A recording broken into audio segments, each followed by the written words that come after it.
창세기 13장 1절부터 13절까지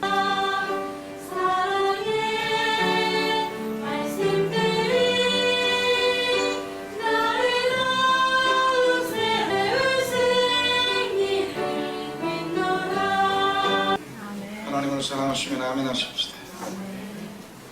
믿는 자에게 기적이 임할 줄 믿습니다.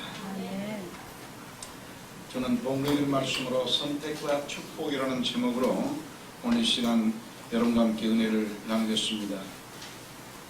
인생을 사는 데는 끊임없는 선택입니다. 저와 여러분이 매일같이 선택해야 돼요. 아침에 일어나서 이것이냐 저것이냐, 할 것이냐 안 할 것이냐, 모든 게 선택입니다. 선택을 잘하면 축복이고 선택을 못하면 인생은 멸망이죠. 미국에 이민 가서 10년 된 부부가 어느 주일날 아침에 서로 말다툼을 하고 있습니다. 내용인즉 남편은 일주일 내내 스트레스가 쌓였는데 이 먹고 살기 힘든 주일날 이제 쉬는 날 아니냐, 그러니 친구들과 함께 부부 동반해서 놀러 가자 주일. 그러니까 부인이 명색이 집사인데 어떻게 주일날 놀러 갈 수 있느냐, 교회를 가자. 놀러 가더라도 교회를 갔다가 가든지 아무튼 교회를 가자고 그와 같이 실경을 벌였습니다. 사실 둘 다 나쁜 틀린 말은 아니죠. 둘 다 맞는 얘기입니다. 미국 사회는 대한민국 사회와는 달라요. 미국 사회는 두 가지 일을 가지고 쉬운 말로 아침 8시부터 나가서 저녁 오후 6, 7시까지 일하고 그 다음에 들어와서 다시 또 저녁에 7시부터 나가서 또 밤 12시까지 일하고, 이렇게 두 가지 직업을 열심히 뛰어야 먹고 사는 사람들이 미국 가서 사는 이민들의 거의 95%가 다 그렇게 삽니다. 미국 원 백성들은 그렇지 않지만 미국에 사는 교포들은 눈코 뜰 새가 없습니다. 새벽 6시부터 시작해서 밤 12시까지 정신없이 일하는 사람입니다. 그래서 주일날 남편이 좀 스트레스 풀 겸 놀러 가자 이 말이 틀린 말은 아니죠. 그렇지만 선택은 자유지. 결국 부인인 남편의 고집을 꺾을 수가 없어 남편을 마지못해 따라 나섰습니다. 결국 주일을 멀리하고 따라 나서서 신나게 차를 몰고 달려갔습니다. 그 태평양에 아주 아름다운 바다가 쫙 펼쳐지고 그리고 숲이 있고 백사장에서 그들은 차를 그냥 그대로 대놓고 가져온 음식을 풀어서 고기를 굽고 정말 맛있게 신나게 먹고 즐겁게 웃고 놀고 노래 부르고, 그리고는 당연히 뭐가 따릅니까? 그 뭐 양주가 따를 수밖에. 미국 술이니까 미국이 양주죠. 그냥 시큰 먹고 마셨어요. 그 사이에 하루에 해가 다져 집에 돌아갈 때가 돼서 집에 돌아가기로 했는데 이 집사 남편은 아주 술을 또 그날따라 더 많이 마셨어요. 배 운전하는데 괜찮겠냐 하니까 내가 이 정도 가지고 뭐 운전이 그렇게 갑니다. 전부 다 각자 집으로 다 차를 몰고 갔습니다. 30분 뒤에 고속도로에서 트레일러와 들이받아가지고 즉사해버렸어요. 부인은 그 자리에 즉사하고 남편은 후송 도중에 죽어버렸어요. 하루아침에 동시에 부부 장례식이 이루어졌어요. 목사님이 집례를 하고 장례를 마쳤습니다. 장례식에 참석했던 그분들이 돌아가면서 하는 말이 두 마디 목사님의 말을 잊을 수가 없다. 그 첫 번째 말이 주일날 교회로 갔더라니 살았을 때. 두 번째 말은 술이 원수야. 그 술만 안 먹어서 그러지는 않았어. 사람은 선택입니다. 여러분은 지금 매일같이 뭘 선택했습니까? 선택을 하면 그 선택에 따라서 하나님의 축복이 있고, 선택을 잘못하면 불행입니다. 오늘 본문 말씀에 아브라함이 하나님께 선택받아가지고 선택된 자로서 정말 민족의 믿음의 조상이 됐지요. 하나님의 택하심을 받은 저와 여러분은 하나님께 선택된 사람들입니다.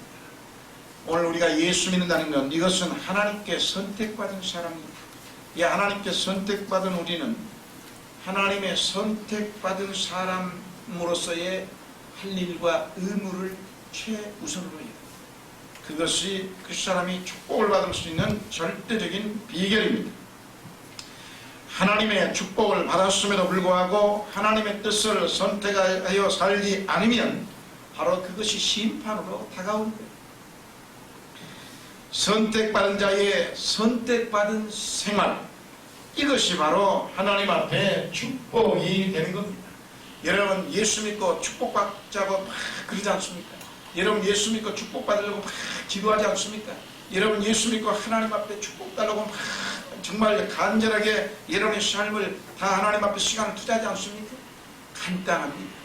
오늘의 말씀에 귀를 기울이면 내가 축복을 받을 수 있나 없나를 금방 알 수 있습니다. 아브라함이 어떻게 해서 축복을 받았는가? 대간절한 아브라함은 무엇이든지 선택할 수 있었습니다. 그럼에도 불구하고 꼭 복받을 것만 선택했어요. 이야, 참 어쩌면 그렇게 아브라함이 지혜로운지. 아브라함이 괜히 믿음의 조상이 있는 게 아니에요. 믿음의 조상이 아무나 됩니까? 하나님이 쫙 볼 때 아브라함을 믿음의 조상으로 선택할 때 아브라함 혼자만 이 세상에 살고 있는 게 아니에요. 수많은 사람이 살고 있었는데 그 중에 아브라함을 다 심성을 보니까 아브라함이 하나님의 축복을 꼭 받을 만한 지혜로운 사람이다. 그래야 하나님이 아브라함을 믿음의 조상으로 택합니다. 그러므로 마찬가지로 저와 여러분도 예수 믿는 사람, 오늘 우리가 예수 믿는 세상에 많은 사람이 있지만 우리가 예수 믿는 하나님께 선택된 사람들입니다. 하나님이 볼 때 야, 아무개는 정말 축복받을 만하구나. 그래서 여러분을 예수 믿겠습니다. 이제 선택을 받았으면 그 다음부터 하나님이 여러분을 선택할 때는 여러분이 축복을 받을 만한 사람으로 생각하기 때문에 선택했다 이 말입니다. 그런 만큼 이제부터 선택받은 자는 선택받은 사람답게 살아야 되는 겁니다. 그래야 하나님의 선택된 축복의 그 모든 복을 다 받아 누릴 수 있게 되는 것입니다. 여러분, 하나님의 택하심을 받은 사람들은 하나님의 뜻을 선택하는 지혜와 은총을 입어야 합니다. 이 땅에 살면서 정말 선택받은 그리스도인들은 정말 어떻게 살아야 되느냐? 세상 사람들과는 달리 살아야 됩니다. 그것이 내가 축복받을 수 있는 가장 좋은 일이기 때문입니다. 그리스도인이 세상 방법을 선택하여 살면, 그리고 하나님 앞에 와서는 주여 축복하여 주옵소서 이렇게 말하면 그 축복이 오지 않습니다. 왜냐하면 겉과 속이 전혀 다르기 때문입니다. 사람들은 전혀 이 사실을 잘 모르고 있습니다. 여러분, 우리는 그리스도인으로서 하나님 앞에 선택받은 축복을 받을 수 있는 사람들입니다. 그런 만큼 우리가 축복을 받기 위해서는 정말 잘 선택해야 할 수 있는 지혜를 얻어야 돼요. 그리고 우리는 축복받기 위해서 선택할 수 있는 권리와 자격과 능력이 주어진 겁니다. 그런 만큼 오늘 우리는 선택을 잘해야 됩니다. 선택은 자유예요. 내가 이걸 선택할 수도 있고 내가 저것을 선택할 수도 있습니다. 1차 술 한잔을 탁 했어요. 그리고는 2차로 가는 도중에 2차로 가자. 그래서 실컷 2차로 가는 도중에 눈앞에 뭘 만났습니까? 이 클리브랜드 눈앞에 들어온 것은 하나님의 말씀인 교회가 들어왔어요. 그리고는 교회 위에 걸려있는 말씀에 로마서 6장 23절의 말씀이 하나님의 은사는 생명이고 죄의 삭은 사망이라는 말씀이 탁 눈에 들어왔는데, 어린 시절에 이건 내가 하나님을 선택해야 되구나. 그래서 친구를 막무가내로 술 먹으러 2차로 가자는 친구를 보내버리고 그는 교회로 들어갔어요. 교회를 선택하여 하나님을 선택, 하나님 말씀으로 자랐어요. 수십 년, 30년의 세월이 지난 후에 그는 미국의 20일의 대통령으로 취임 선서를 했고, 세월이 지나 똑같은 그 술집으로 막무가내 선택하여 갔던 그 친구는 감옥에서 사형장에 있을로 사라지고 있었습니다. 선택의 결과예요. 무엇을 선택했느냐에 따라서 죽느냐 사느냐와 축복과 심판이 달라지는 것입니다. 우리는 선택할 줄 알아야 됩니다. 선택에는 두 가지가 있습니다. 하나는 상품적인 선택이 있고 하나는 신앙적인, 즉 인격적인 선택이 있습니다. 상품을 여러분이 사러 나가 시장에 가서 고를 때도 마찬가지지요. 이거나 저거나 아무나 하여튼 고르는 건 여러분 자유예요. 그러나 상품이야 아무나 고르고 다시 물릴 수도 있고 내가 아니면 다시 환불할 수도 있고 바꿀 수도 있습니다. 그리고 버리고 또다시 살 수도 있어요. 그러나 인격적인 선택이란 그렇게 되는 게 아닙니다. 즉 신앙의 선택이란 그렇게 되는 게 아닌 1대1의 선택입니다. 내가 하나님을 선택할 것이냐 마귀를 선택할 것이냐, 이건 여러분의 자유예요. 그러나 그 결과는 엄청난 겁니다. 물건의 선택이 아니라 인격적인 선택이요 신앙의 선택이기 때문에 내가 하나님을 선택하면 그건 영원한 축복을 상징하는 것이고, 마귀를 선택하면 영원한 심판을 상징하는 것입니다. 신앙을 선택하기 위해서는 여러분 많은 것을 포기해야만 하는 겁니다. 신앙생활을 가볍게 생각하면 안 돼요. 교회 적당히 주일 한번 나가고 그 다음에 내 생활을 내 마음대로 살면 되는 거지. 그게 무슨 나와 상관이 있느냐. 그리고 교회 생활하는데 뭐 이렇게 억압이 많냐, 그리고 하지 말라고 하는 게 많냐, 뭐 이렇게 여러 가지 문제가 많이 일어나냐. 하나님이 요구하시는 겁니다. 포기해라. 너희가 나를 잘 믿으려면 둘 중에 하나 포기하라고 요구하는 겁니다. 여러분이 하나님의 백성으로 축복을 받아 하나님의 백성답게 살려면 선택을 해요. 하나만, 하나님을 잘 믿을 것이냐, 아니면 세상 사람들의 말에 귀를 기울여 마귀를 선택할 것이냐. 이건 정말 소중한 것입니다. 여러분의 일생이 달라진다. 옛날에 부모님들은 전부 다, 우리나라는 불교나 유교만 믿었습니다. 그러니까 허구한 날 이 노인들이 아무것도 모르고 그러다 보니까 아는 것이란 그저 절에 가서 비나이다 절만 드리면 다 되는 줄 알았습니다. 그러니까 그것만이 잘 사는 줄 알았어요.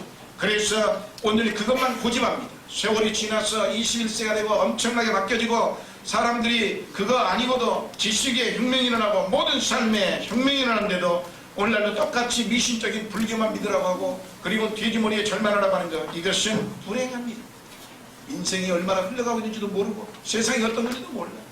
그러나 그러한 것을 선택하든 하나님을 선택하든 자유는 여러분에게 있어요. 문제는 엄청난 결과가 달라진다는 겁니다.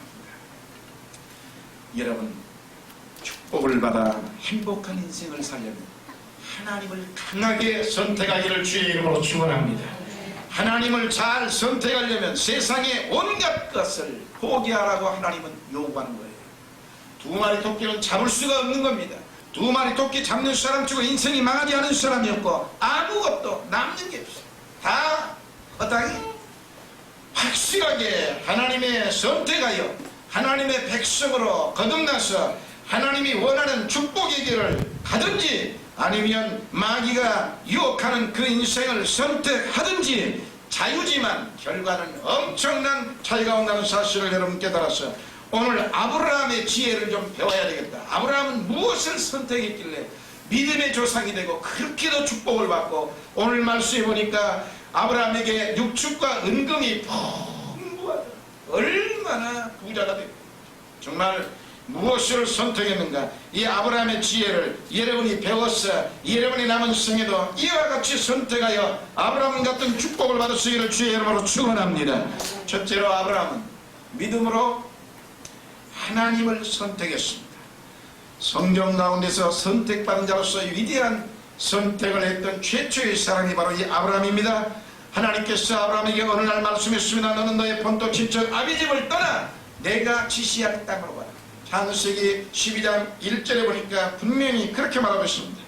하나님께서 지시하신 그 땅, 아브라함은 전혀 모르는 거예요. 한 번도 본 적이 없어.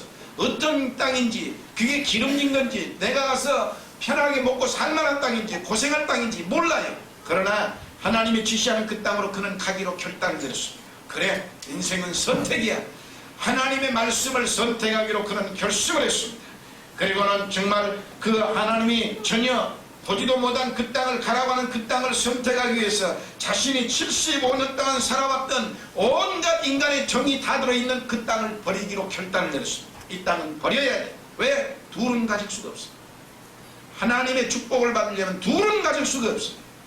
이 땅을 버리지 않냐고 여기서 75년 산 동안에서 살 거냐, 아니면 하나님이 지시한 땅으로 갈 거냐는 자신의 선택이, 그러나 결단입니다.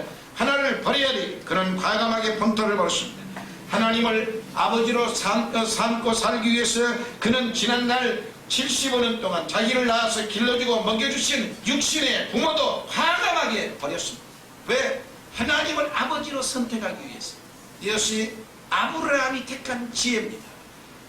오늘날 인간적으로 볼 때는 이건 망할 짓이, 배반자고 불효막심한 놈입니다. 그렇지만 하나님의 편에서 볼 때는 이건 지혜로운 길이요, 축복으로 가는 길이요, 자손 대대로 그는 복을 받았습니다. 놀라운 일 아닙니까? 하늘나라의 많은 권속을 친척으로 삼기 위해서 그 이전의 족보의 친척을 그는 다 포기했습니다. 아브라함의 선택입니다. 그는 과감하게 그 선택을 했지만 그것이 미련하고 우미한 선택이 아니라 이 선택으로 말미암아 그의 인생은 엄청난 변화가 일어났습니다.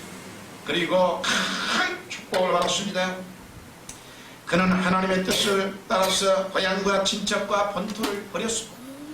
가나안 땅으로 들어왔음인데 하나님의 약속을 믿고 가나안 땅에 돌아보니 가나안 땅이 축복의 땅이 아니다. 완전히 흉년이요 가뭄이요 기근이라 먹을 것이요. 세상에 이럴 수 살아계신 전능하신 하나님의 말씀을 믿고 선택했는데 결과가 이렇게 된다니 이게 너무 잘못된 거 아닌가. 그리하여 그는 낙심하여 그래도 먹고 살아야 될 거 아닙니까? 그래서 그는 다시 애굽으로 내려가는 선택을 합니다. 그는 애굽으로 내려가서 선택해서 자기 조카 롯을 데리고 애굽으로 가가지고 엄청난 시련을 겪게 되지요. 그러고는 다시 그는 하나님의 가나안 땅으로 다시 돌아오게 되는데 이 애굽으로 내려가는 것은 하나님 앞에 심판받을 일입니다. 예수 믿고 선택하여 조금 바르게 살려고 하나님 말씀대로 살려고 하다 보면 이런 시련이 오게 돼 있어요. 그런데 그걸 이기지 못하여 다시 세상, 애굽은 세상인데 이사야 31장에서 그렇게 말하고 있습니다. 애굽은 세상이라. 애굽을 내려가지 말라. 애굽을 의지하지 말라. 너희의 도움이 되지 아니하고 썩은 지팡이고 썩은 새끼줄이라고. 다 멸망한 거. 여기를 내려가지고 그는 다시 온갖 얻어 터졌습니다. 그리고는 다시 거기서 많은 재물을 얻어가지고 금은 보화가 늘어 가축이 늘어서 다시 애굽에서 나오게 됐습니다.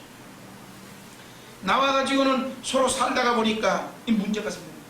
오늘 6절에 보니까 그 땅이 그들의 동거함을 용납지 아니하니 곧 그들의 소유가 많아서 동거할 수 없니. 왜냐? 양떼나 가축들이 많이 늘어나니까 롯은 롯대로 이 롯은 조카 롯은 일찍이 조실부모하여 갈 길이 없으니까 이 아브라함이 늘 데리고 다녔어요. 그래 정말로 그걸 돌파하는데 그 갔다가 오면서 재산이 많이 늘어났습니다. 그래 양이나 이 때가 많았으니까 늘어나기 때문에 이것을 먹여야 되는데 풀은 한정되어 있고 서로 아브라함의 이 양떼가 있고 그 다음에 조카 롯의 양떼가 있는데 서로 풀을 먹여야 되고 서로 좋은 물을 먹여야 되니까 싸움이 벌어졌네. 그래 아브라함이 가만히 생각해보니까 이게 안 되네. 아니 이럴 수가 있나. 서로 친척간에. 그래서 정말 불렀습니다. 우리는 한 권력이라. 너나 나나 내 목자나 너의 목자나 서로 다투게 말자.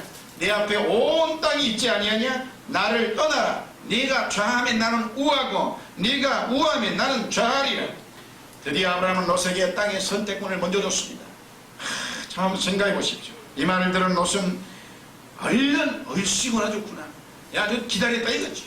그래가지고는 그냥 좋은 다 들어보니까 소돔까지 이르러서 물이 넉넉하고 기름진 땅이 쫙 보이거든요. 야 삼촌 나는 저 땅입니다. 난 저걸 가질 테니까. 알았어. 네가 그 땅 가지면 나는 이 땅 가진다. 그래서 땅의 선택권도 모두 다 롯에게 주었습니다. 그는 요단들을 다 차지했습니다. 평지요 목초지요 물이 넉넉했습니다. 그러나 그것은 순전히 자기의 욕심으로 선택한 겁니다. 나만 생각합니다. 사실 인간적으로 보면 괘씸하기 짝이 없지 않습니까? 자기를 조실부모하여 부모처럼 그 어린 이 조카를 키워줬는데 지금에 와서 아이고 삼촌 그럴 수 있습니까? 저 삼촌님 그냥 여기서 쫙 기우십시오. 정말로 정 괴롭다면 서로가 다투니까 저희가 그냥 저 멀리 다른 데로 가겠습니다. 이게 인간적인 의리 아닙니까? 최소한도 하나의 보답이고. 그런데 그런 게 없습니다. 어리씨구나 말이 떨어지면서 그걸 딱 차지했습니다. 그래서 정말 완전히 그는 탐욕에 눈이 어두워서 탐심으로 그 길을 선택했고 아브라함은 가나안 땅으로 들어갔습니다. 메마른 땅이요 황량한 땅입니다. 서로 갈라지게 됐습니다. 아브라함은 가나안 땅으로 갔고 롯은 요단들을 지켰는데 자 한번 보십시오. 저들이 어느 땅을 차지하든지 자유입니다. 선택권을 이미 주었으니까. 그런데 결과가 엄청나게 달라졌어요. 아브라함은 선택받은 자의 이 선택할 수 있는 지혜와 능력을 가졌고 롯은 그 지혜가 없었고 오직 탐욕과 욕심이. 결국 하나님으로부터 심판이 대상이 된 사람은 롯입니다. 그렇게 좋은 걸 선택했는데 결과는 심판받아. 그리고 아브라함은 축복의 대상이 됐고 롯은 심판의 대상이 됐습니다. 아브라함과 롯의 선택의 근본적인 차이가 바로 어디 있습니까? 어느 땅을 찾았는지 그건 상관이 없습니다. 요단으로 가든 가나안 땅으로 가든 그건 중요한 게 아닙니다. 문제는 그 선택할 수의 그 마음의 동기입니다. 동기가 무엇입니까? 롯은 철두철미하게 세상을 선택했습니다. 아브라함은 하나님을 선택했고 롯은 세상을 선택하고 아브라함은 하나님을 생각하고 선택하고 롯은 세상을 생각하고 선택했습니다. 아브라함은 하늘을 선택하고 롯은 땅을 보았던 것입니다. 이것이 근본적인 서로의 선택의 차이. 똑같이 하나님의 사람에도 불구하고 하나님의 선택받은 이스라엘의 선민임에도 불구하고 아브라함은 먼저 무엇이라든지 하나님을 생각하며 선택했습니다. 육신에 속한 자와 신령한 성도로서의 차이가 바로 여기에서 나는 겁니다. 오늘 이 자리에 전부 다 앉아있는 전부 다 여러분은 예수 이름을 부르는 사람들이에요. 그런데도 육신의 사람과 신령한 사람으로 구별되어 있어. 하나님이 보시기 그렇다니 말입니다. 무엇을 하든지 먼저 하나님 생각하니 아브라함처럼 하나님을 선택하는 사람은 신령한 사람. 신령하다고 하니까 무슨 기도를 많이 하고 40일 금식하고 환상을 보고 무슨 하나님의 음성이 들려오는 게 아니라 평범한 신앙생활을 하면서도 생각이 오직 하나님 중심에 서서 결단을 내리면 선택하면 이 사람이 신령한 사람이다 이 말입니다. 똑같이 예수 믿어도 늘 세상적인 생각에 사로잡혀서 결정하고 선택하는 사람이 수도 없습니다. 이게 얼마나 불행한 일입니까? 여러분, 롯은 언제나 세상을 생각했고 자기만을 생각했기 때문에 그는 그 길을 선택했습니다. 예배를 드리는 태도에 따라서 두 종류의 사람으로 나눌 수 있습니다. 하나님을 생각하며 예배 드리는 사람이 있고 자기를 생각하며 예배 드리는 사람이 있습니다. 똑같은 문제에 부딪혔을 때 하나님을 중심에 두고 온전히 생각하는 사람인가 하면 자신의 탐욕과 이기심만을 두고 생각하는 사람이 있습니다. 아브라함은 철저하게 자기 조카에게 이 세상 어디를 차지하든지 너는 내 마음대로 하라. 나는 사는 목적이 하나님의 영광이 있다고 그는 분명히 암시적으로 이미 그렇게 행동해줬습니다. 나는 하나님의 은혜를 받아서 하나님의 은혜와 믿음으로만 사는 사람이니까 황량한 땅도 좋고 황폐한 땅도 좋다. 그러니 네가 먼저 선택해라. 이게 바로 하나님의 은혜로 살고 있다는 증거예요. 인간적인 계산으로 보면 야, 저 땅이 좋은 거야. 내가 이 땅 가지고 그건 인간의 힘으로 살려니까 그걸 선택할 수밖에. 하나님의 은혜로 사는 사람은 그런 걸 눈앞에 보고 이기적인 것만 선택하지 않는다 이 말이에요. 이것이 오늘날 기독교인의 예배를 드리며 예수 이름을 부르며 하나님을 믿는 백성들의 영적인 사람이나 육적인 사람의 차이입니다. 똑같이 그는 정말 모든 걸 다 양보했습니다. 아브라함은 롯과 전혀 달랐습니다. 사는 목적이 다른 겁니다. 아브라함은 살아도 주를 위해 살고 죽어도 주를 위해 죽으니 사나 죽으나 주의 것이라고 하는 그런 마음으로 언제나 모든 일을 선택하고 모든 일을 행동했습니다. 그렇기 때문에 그는 목적이 분명했던 것입니다. 그러나 롯은 전혀 그러한 생각이 아니었습니다. 땅을 보아도 자기 욕심으로, 하늘을 보아도 자기 생각, 내 욕심, 내 생각, 내 유익만 목적으로 삼았기 때문에 똑같은 장소에서 요단들을 선택하는 이기적인 선택, 그렇게 했습니다. 이게 바로 탐욕입니다. 우리는 일생을 선택으로 살아갑니다. 친구를 선택하고 학교를 선택하고 과목을 전공을 선택하고 여러분이 배우자를 선택하고 거주지를 선택한다. 그러나 무엇을 선택해도 좋습니다. 중요한 건 동기입니다. 목적이 어디인가? 내가 왜 이 친구를 사귀어야 되는가? 내가 왜 이 과를 가야 되는가? 내가 왜 이 자리로 이사를 해야 되는가? 그냥 친구가 있어서 오라고 하니까 그렇고 세상적으로 살기로 오니까 그렇고 이래서는 아니에요. 내가 왜 이 사업을 해야 되는가? 이건 전부 다 동기가 분명해야 돼요. 친구를 사귀더라도 어떻게 이 친구를 사귀게 되면 내가 하나님 믿음 안에서 바르게 살 수 있을까? 정말로 배우자를 선택할 때도 이 사람을 만나면 하나님을 잘 공경하고 사는데 지장이 없는 사람입니다. 거주지를 선택할 때도 정말 하나님을 공경하고 영적으로 살아가는데 지장이 없는 것입니다. 모든 선택의 표준은 하나님을 중심에 두어야 하는 겁니다. 이것이 그리스도인의 축복받은 선택입니다. 아브라함은 영안이 열려 있었습니다. 보는 눈이 열려 있었습니다. 보는 세계가 달랐습니다. 믿음으로 세상을 보았고 믿음으로 하늘을 보았고 믿음으로 자신을 본 사람입니다. 직업과 지위와 명예와 재산 등 그 어떠한 것도 그는 초월할 수 있었습니다. 왜냐? 그는 큰 것을 가지고 있었기 때문에. 그 큰 것이 누구지요? 마음속에 하나님이 계십니다. 마음속에 큰 하나님, 모든 것을 다 이룰 수 있는 하나님이 계시니까 세상적인 그러한 탐욕이나 그러한 것에 관심이 없습니다. 왜냐? 그보다 훨씬 더 큰 걸 가졌지 않습니까? 우리는 그렇잖아요. 우리가 부족하지 않고 넉넉하고 큰 걸 가지고 나면 소소한 것은 관심이 없잖아요. 그렇습니다. 아브라함은 하나님을, 큰 하나님을 마음속에 품고 살았습니다. 그 중심에 살고 있었기 때문에 세상에 어떤 금은 보아도 작게 보이는 거예요. 그러니 그게 당연히 일어날 이유가 없어요. 오늘날도 그리스도인도 마찬가지입니다. 그리스도인도 예수를 믿어 하나님의 큰 예수 그리스도를 마음에 품고 성령을 품고 있는 사람은 세상적인 것에 연연하지 않습니다. 그런 것 때문에 좌지우지하거나 울고 웃지 않습니다. 그런 감정에 흔들리지 않는 것입니다. 여러분, 그런데 롯은 그것이 아닙니다.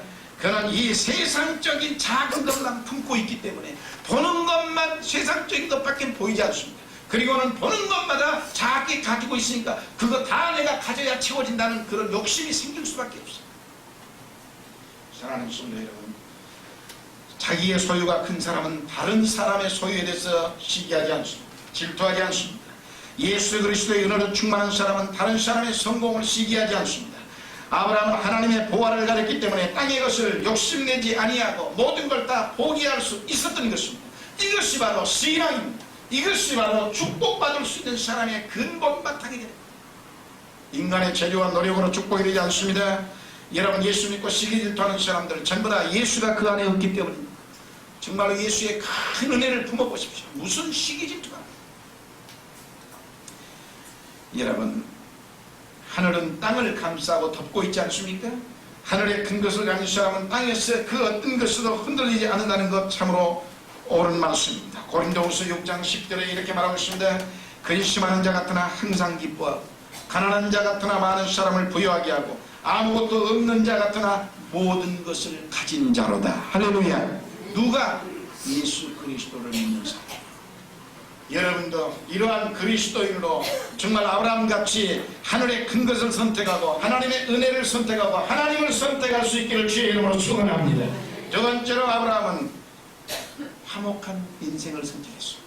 그것이 아브라함은 화목하게 사는 것이 행복하기 때문에 그래서 어색이 말했습니다. 너나 나나 내 목자나 네 목자나 서로 다투게 말자.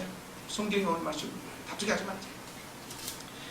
다투고서는 마음이 편안할 수 없습니다. 가정의 재물을 산더미처럼 쌓아놓고 화목이 없으면 그 가정은 불행한 겁니다. 아브라함과 롯이 가난하게 살 때는 이렇게 다툴 만한 일이 없었어요. 왜냐? 정말 서로가 도울 수밖에 없어요. 가난하니까. 그런데 애굽에서 많은 재물을 얻고 소유가 많아짐에 따라 동거할 수가 없게 되었다고 오늘 6절에 말하고 있지 않습니까? 서로 소유가 많아서 동거할 수 없다. 함께 살 수 없다 이 말입니다. 함께 살 수 없다. 오늘날 많은 사람들이 소유가 많아서 동거하지 못하는 경우가 수없습니다. 재산이 가난하다가 재산이 많아지니까 부부가 헤어지고 부모 자식 간에 원수가 되고 형제 간에 미워하고 친구 간에 의리가 사라져버립니다. 동거할 수 없는 것은 인간관계뿐만이 아닙니다. 하나님과의 믿음의 관계 속에서도 마찬가지입니다. 가난할 때는 예배생활도 잘하고 문제가 있으면 찬송도 잘하고 달려와서 하나님 앞에 기도도 하고 엎드려 막 간절히 기도도 하면서 하나님과 동거를 잘했습니다. 하나님과 대화도 잘했습니다. 믿음의 생활 열심히 교회 생활을 잘하던 사람이 뭐가 잘 되고 등가 죽고 배부르고 소유가 많아지니까 하나님과 함께 살지 않고 하나님을 등지고 교회를 다 떠나는 겁니다. 1970년대 한 가난한 이 부부가 시골에서 여보 우리 서울 올라가 삽시다. 정말 서로가 부부가 사랑했습니다. 그 정말 오직 가난하지만 그 사랑으로 그들은 열심히 돌아가면 살 수 있으라고 생각하고 올라와서 정말 부인은 동대문에서 땅콩 장사를 하고 남편은 이 남대문에 가서 지게꾼 노릇을 하고 지게를 지고 그렇게 살았습니다. 열심히 수년을 열심히 땀 흘려 그렇게 살았는데 정말 집에 들어가서 부부간에 행복했습니다. 그런데 이 점점 돈이 모아져서 이 여자가 버는 이 땅콩 장사가 잘 됐습니다. 그래야 돈이 모이니까 그 다음에 양품점, 양행, 옛날에는 그 양행이라는 게 있지 않습니까? 뭐 유한양행이 뭐니 해서 다 그게 양품점입니다. 오늘날로 말하면 화장품도 팔고 여러 가지 그때 당시 옷도 팔고 그랬어요. 지금은 그런 게 별로 없지만 이 양품점을 또 차렸습니다. 양품점에서 그와 같이 화장품이나 옷이나 모든 걸 팔면서 사람을 상대하다 보니까 돈이 많이 늘어납니다. 그 사람이 바빠지네. 그러니까 지게꾼 하던 이 남편을 여보 그만둬라. 이제는 지게꾼 할 형편이 아니다. 이 와서 들어와서 나를 도와라. 그래가지고 물건도 떼어다 주고 남편이 이 부인을 도왔습니다. 근데 물건 떼어다 주고 그 다음에 그 안에서 가게 안에서 물건을 팔고 여자를 상대하는 건 남자지 여자가 아니지 여자지 남자가 아니지 않습니까? 그러니까 남편이 할 일이 없네. 한몫할 일이 없어. 물건이나 한번 떼어주면 되고, 그 다음에 부인이 뭐 없을 때 잠깐 봐주면 되고, 화목 관리 없고 주머니에 돈은 늘어나고 근심 걱정이 없었어. 그러니까 이 돈을 가지고 이 남편이 바람을 피게 됐습니다. 다른 여자들과 바람 피워가지고 그냥 그 모든 삶이 달랐는데 부인이 보니까는 그 옛날 남편이 아니거든요. 완전히 달라졌거든요. 어느 날 너무 절망이 돼서 아내는 성탄 전날 밤에 혼자 외로이 다 앉아가지고 이런 생각을 했습니다. 가난할 때는 서로 그렇게 사랑하며 살았는데, 정말 돈만 잘 벌기만 하면 우리는 그렇게 행복하게 살 줄 알았는데, 돈을 이렇게 많이 벌어보고 보니까 돈이 뭐 소용이 없구나, 돈이 이게 왼수구나, 이 생각을 하고 그는 아이들을 재워놓고 연탄가스를 피워놓고 자살로 인생을 마쳤습니다. 소유가 많으면 동거가 되지 않는가. 나는 딸에게 수없이 얘기합니다. 돈을 쫓아가는 사람이 되지 말고 돈이 너를 따라오게 만들어. 그 길이어야지. 오늘날 많은 사람들이 돈 있는 사람만 쫓아다니면 인생은 망하는 거예요. 저는 분명히 사람의 미래를 알 수 있습니다. 돈을 쫓아가는 사람의 미래는 처참하게 망합니다.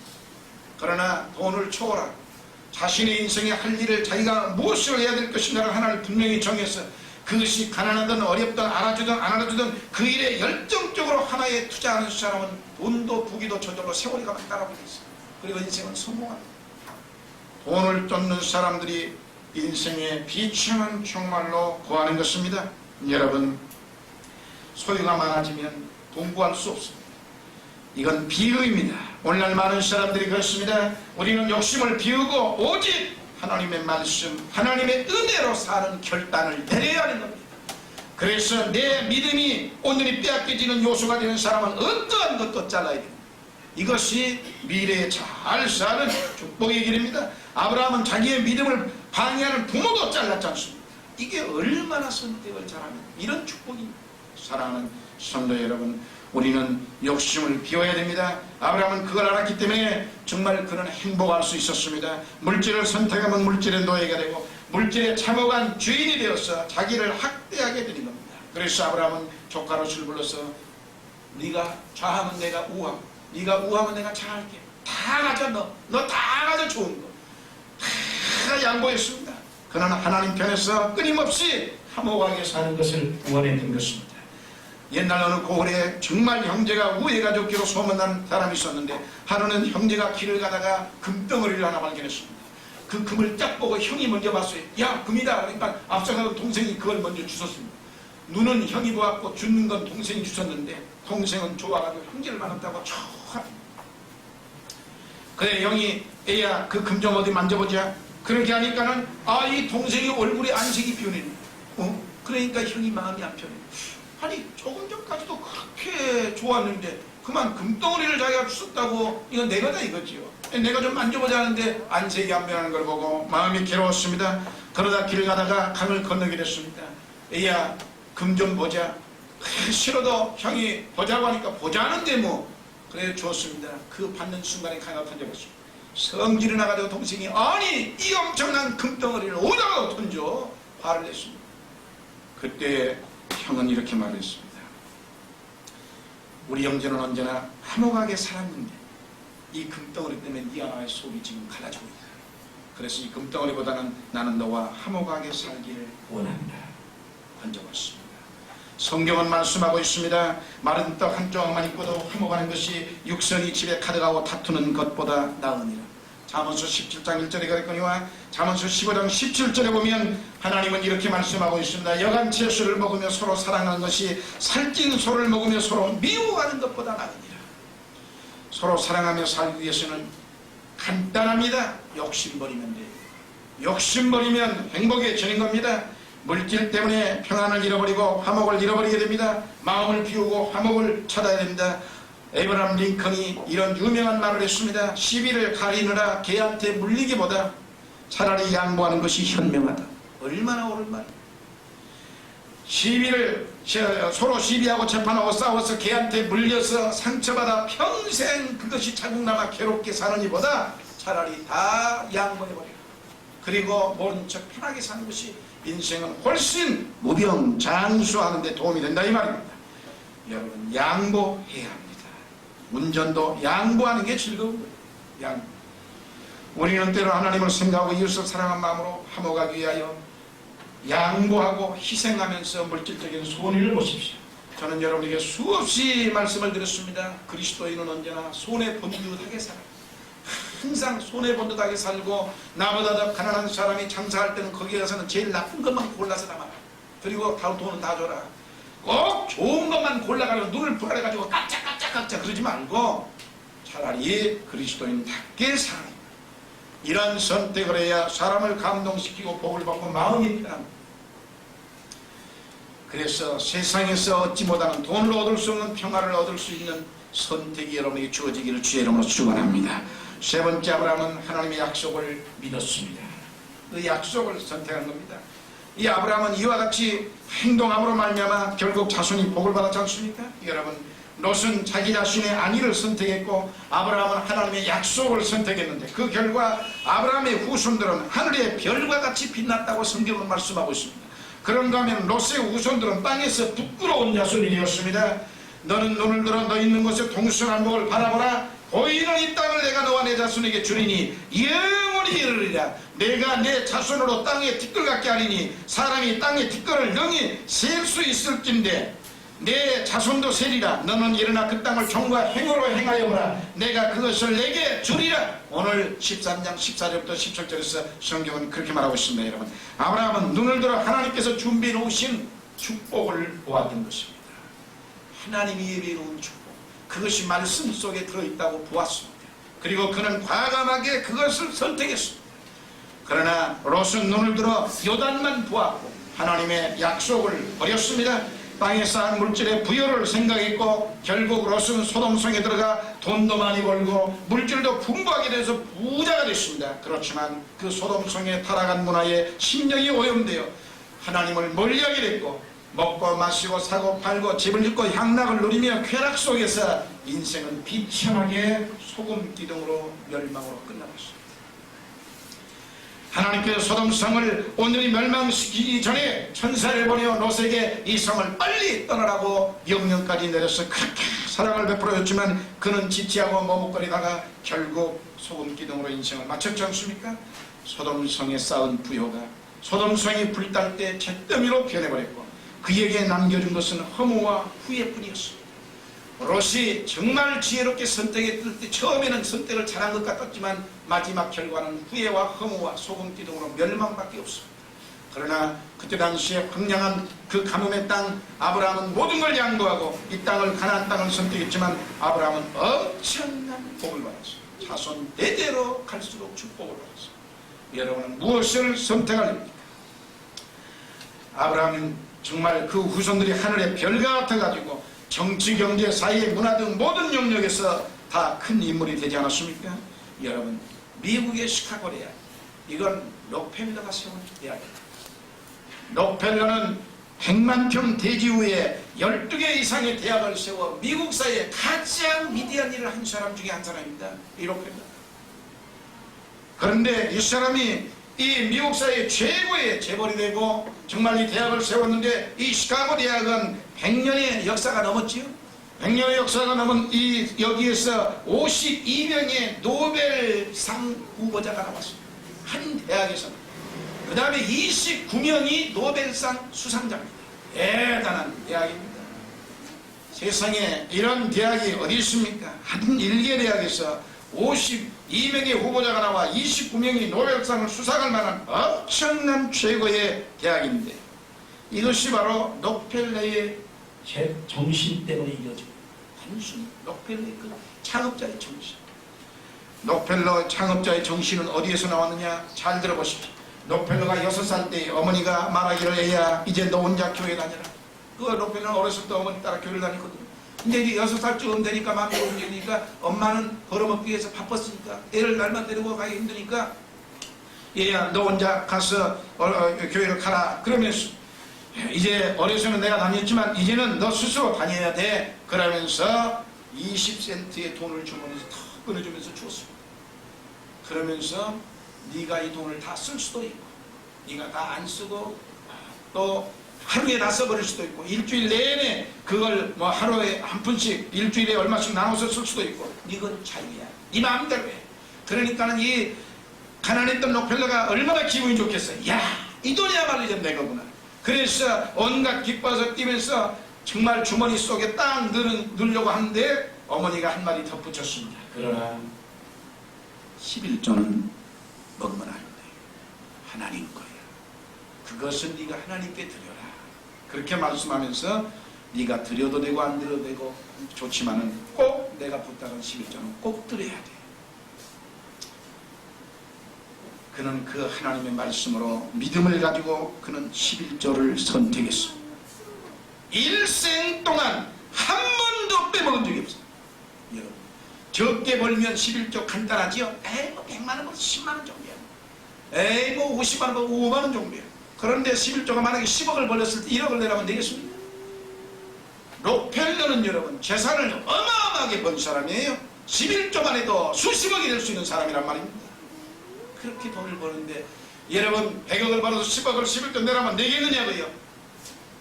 이 록펠러는 어려서 단 몇십 센트에 몇 센트의 11조 생활부터 시작하여 평생 죽을 때까지 몇십억 몇백억 11조 단 한 번도 떼보죠. 대단한 정신, 기독교 정신, 예수 정신, 그리고 그의 선택은 옳았습니다. 희한하게 그렇게 내면은 망해야 되는데 망하는 게 아니라 갈수록 잘게 돼. 갈수록 잘게. 세계 최고의 석유 재벌 아닙니까? 그 재벌이 몇 대에 걸쳐서 지금까지 내려오는데 뉴욕의 맨하탄가에 가면은요, 지금 제가 그 갔을 때 그 가이드가 저한테 한 얘기가 있습니다. 제일 맨하탄가 거기가 제일 좋은 데예요. 우리 저 성화 미국에 살았으니까 알지만 거기가 제일 뉴욕에서 제일 화려한 오락한다 우리나라 명동 같은 거기에 빌딩들이 쫙 서 있는데 거기에 깃발이 딱 이렇게 꽂혀 있어요. 그래서 저 깃발이 왜 꽂혀 있냐니까는 그 가이드가 아는 말이 록펠러 재단의 건물이기 때문에 표시로 꽂아놨다. 최고 땅에. 그러면서 하는 말이 록펠러는 지금도 그때 당시에 내가 10여 년 전에 갔습니다.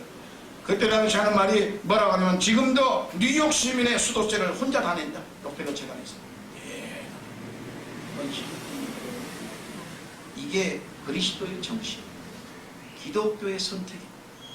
여러분도 11조는 선택이 할 수도 있고 안 할 수도 있어요. 자유입니다. 그러나 선택을 잘하는 사람은 일생에 자손되도록 망하는 법이 없어요. 그는 미국의 대재벌이 되었고 역사상 그리스도인으로 가장 큰 사회사업을 했고 하나님께 크게 헌신한 종으로 역사에 남습니다. 그의 어머니는 록펠러에게 평생을 이렇게 가르쳤습니다. 너는 언제나 교회에 가서 앞자리에 앉아서 설교를 들어라. 앞자리는 영적 파장이 다르단다. 저는 우리 교회 성도님들 중에서 정말로 그전부터 우리 교회 축복받을 만한 사람이 눈에 잘 안 보이는구나 늘 저는 그렇게 생각했어요. 이게 안타까워. 왜냐 벌써 예배를 다 드리고 교회 와서 앞자리 딱 앉는 사람을 저는 거의 못 봤거든요. 누가 말 안 해도 스스로 앞자리에 딱 와가지고 하나님 딱 말씀을 듣는 사람을 저는 별로 잘 못 봤단 말이에요. 그래서 내가 속으로 이게 통탄하는 거예요. 정말 축복받을 우리 교회 성도가 나와야 되는데 우리 교회에서 축복을 받아가지고 물질의 축복을 받아가지고 11대를 100억 200억씩 할 만한 사람도 나와야 되는데 이해 안 된다. 이해 안 돼. 오늘 이후로부터 여러분은 그와 같은 사람들이 우리 재단에서 많이 나오기를 주의 이름으로 축원합니다. 그래서 이 어머니의 말을 평생에 따랐던 이 록펠러는 어른이 돼가지고 재벌이 되고 부자가 돼서도 회장이 돼서도 예배를 절대 안 빠졌는데 세상 열린 제껴놓고 남보다 40분 이상 차를 몰고 먼저 나왔습니다. 40분 부지런히 먼저 앞자리에 앉는 거지 게으른 사람 앞자리에 앉을 수도 없어요. 남이 잠잘 때 일어나야 돼. 40분 먼저 나와가지고 차를 몰고 와서 제일 앞자리에 항상 앉아서 예배를 드리고 그러니까 록펠러 그 재벌왕 록펠러가 나온다. 그러니까는 이 록펠러를 보려고 사람들이 800명씩 매주에 몰려들었는데 문제는 그 800명이 록펠러의 뒤통수만 보고 왔습니다. 록펠러 보려고 왔는데 뒤통수밖에 못 봤죠. 왜? 뒷자리에 왔습니다. 그보다 더 빨리 나온 사람이 있어야 얼굴을 보고 갔지. 불행한 일입니다. 그 어머니는 이 록펠러에게 세 가지를 요구했습니다. 네가 평생에 하나님의 축복을 받아 하나님의 은혜로 살려면 세 가지를 해야 돼. 첫째는 네가 11조 바친 걸 결코 잊지 마라. 둘째는 앞자리에 앉는 것을 절대 잊지 말아라. 셋째는 주의 종의 말에 목숨을 걸고 순종하는 걸 잊지 말아라. 이 목사님 말씀에 순종하면 내 마음이 평화로울 것이고 겸손한 인격으로 너는 존경받는 사람으로 변할 것이다. 록펠러는 이 세 가지를 어머니로부터 배웠고 어머니는 성경에서 가르쳤습니다. 드디어 그는 그 어머니의 말씀대로 순종해서 세계적인 재벌이 되고 복을 받고 큰 일을 하고 후손이 복을 받았습니다. 사랑하는 성도 여러분, 우리도 매사에 하나님 중심으로 돌아섭시다. 매사에 하나님 중심으로 선택하여서 정말 록펠러보다 더 큰 하나님 앞에 쓰임받는 일꾼들이 다 되시기를 주의 이름으로 축원합니다.